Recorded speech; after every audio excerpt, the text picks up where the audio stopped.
कठोर तपस्या के दौरान भगवान शिव ने यूं ली थी माता पार्वती की परीक्षा। जानिए पौराणिक कथा।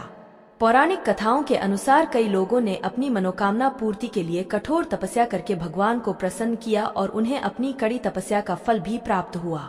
ऐसा ही एक नाम है माता पार्वती। वह शक्ति का ही रूप है। सती का ही दूसरा जन्म माता पार्वती के रूप में हुआ था।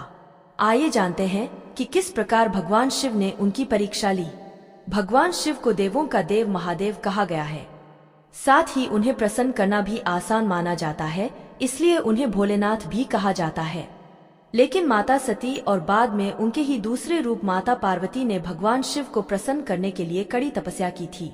आइए जानते हैं कि कैसे माता पार्वती ने भगवान शिव को कड़ी तपस्या से प्रसन्न किया। हिंदू धर्म में भगवान शिव को देवों का देव महादेव कहा गया है। साथ ही उन्हें प्रसन्न करना भी आसान माना जाता है, इसलिए उन्हें भोलेनाथ भी कहा जाता है। लेकिन माता सती और बाद में उनके ही दूसरे रूप माता पार्वती ने भगवान शिव को प्रसन्न करने के लिए कड़ी तपस्या की थी। आइए जानते हैं कि कैसे माता पार्वती ने भगवान शिव को कड़ी तपस्या से प्रसन्न किया। कौन है पहली पत्नी? माता सती भगवान शिव की पहली पत्नी है। वह प्रजापति दक्ष की पुत्री थीं। राजा दक्ष ने अपनी तपस्या से देवी भगवती को प्रसन्न किया, जिसके बाद माता भगवती ने ही सती के रूप में उनके घर में जन्म लिया। देवी भगवती का रूप होने के कारण सती दक्ष की सभी पुत्रियों में सबसे अलौकिक थीं। वह बचपन से ही भगवान शिव की भक्ति में लीन रहती थीं। सती ने भगवान शिव को अपने पति के रूप में पाने के लिए सच्चे मन से उनकी आराधना की थी। उन्हें इसका फल भी प्राप्त हुआ और उन्हें शिव पति के रूप में प्राप्त हुए।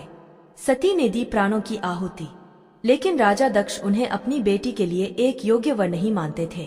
पिता दक्ष के विरुद्ध जाकर माता सती ने भगवान शिव से विवाह किया।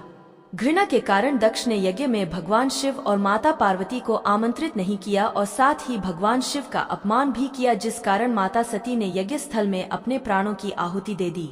कैसे हुआ माता पार्वती का जन्म? माता सती ने अपना शरीर का त्याग करते समय संकल्प किया था कि मैं राजा हिमालय के यहाँ जन्म लेकर शंकर जी की अर्धांगिनी बनूं।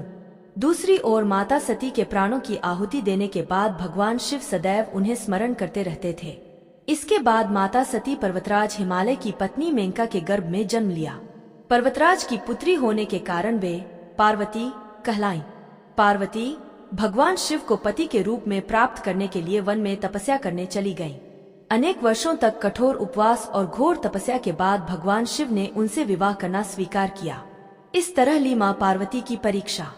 तपस्या के दौरान भगवान शंकर ने पार्वती की परीक्षा लेनी चाहिए। उन्होंने परीक्षा लेने के लिए सप्तऋषियों को पार्वती के पास भेजा। उन्होंने पार्वती के पास जाकर उसे यह समझाने का प्रयास किया कि शिव जी औघड़, अमंगल वेशधारी और जटाधारी हैं और वे तुम्हारे लिए उपयुक्त वर नहीं हैं।